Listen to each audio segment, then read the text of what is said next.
আমরা ওই আইডিগুলো আইডেন্টিফাই করছি এবং তাদের লিঙ্ক পরিষ্কারভাবে পাওয়া গেছে। পর্নোগ্রাফি নিয়ন্ত্রণ আইন 2012, এই আইনের সেকশন 8 এ মামলা করা হয়েছে এবং এই অপরাধটা হচ্ছে আমলযোগ্য এবং নন বেইলেবল অপরাধ।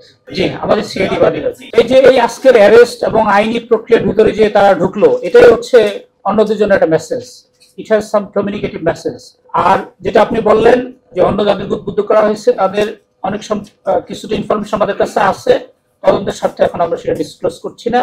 আর তাদের সাথে আরো এনহ্যান্সড ইন্টারোগেশনের পরে ইন ডিটেলস যখন আমরা জানবো, দেন পরবর্তীতে তাদেরকে যারা যারা অপরাধের সাথে সম্পৃক্ত আছে বলে মনে হবে আমাদের কাছে, তাদের আইনের আওতায় নিয়ে আসা হবে।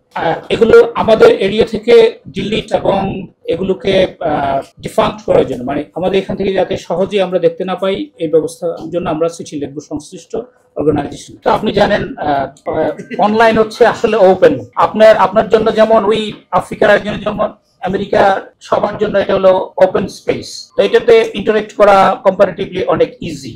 এটা আমরা অস্বীকার করার উপায় নাই যে আমরা 100% এটাতে কন্ট্রোল আমরা করতে পারবো। আমাদের পরবর্তী ইন্টারোগেশনে, ইন্টারভিউর মাধ্যমে এমন তথ্য পাওয়া যায় যে তারা তাদের এই পর্নোগ্রাফির মাধ্যমে লব্ধ টাকা আমাদের মেইন স্ট্রিম ইকোনমিতে নিয়ে আসছে, অ্যাজ ইফ যে এখন এটা এই টাকার মালিক তারা ভ্যালিড ওয়েতে ইনকাম করছে এরকম মনে হচ্ছে, কিন্তু আসলে এটা লিঙ্ক হচ্ছে ওই যে পর্নোগ্রাফি। ডেফিনেটলি মানি লন্ডারিং আইনে তাদের বিরুদ্ধে ব্যবস্থা নেওয়ার জন্য আমরা চেষ্টা করব। আচ্ছা, যেটা আমাদের কিছু লিমিটেশন আছে, আপনার প্রথমে বলেছি যে দেখেন আইনটার নাম কি, পর্নোগ্রাফি নিয়ন্ত্রণ আইন। You can simply control it, কিন্তু আমরা পুরোপুরি এটাকে প্রিভেন্ট করতে পারবো, এটাকে এলিমিনেট করতে পারবো। আর অনলাইন স্পেস হচ্ছে গ্লোবাল, আমরা এটা একটা পার্ট মাত্র, ঠিক আছে?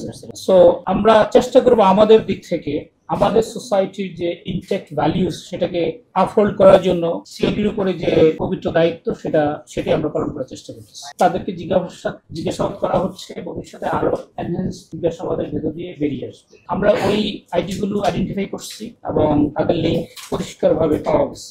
এই জন্যই প্রাথমিকভাবে তাদেরকে আমরা বোঝা যাচ্ছে যে তারা এই অপরাধের সাথে যুক্ত। তো এইটার সূত্র ধরেই আমাদের এই এলআইসি এবং সিপিসি টিম অ্যানালাইসিস করা শুরু করে এবং পরে তারা তাদেরকে আইডেন্টিফাই করতে সক্ষম হয়, বান্দরবনে গিয়ে অ্যারেস্ট করে।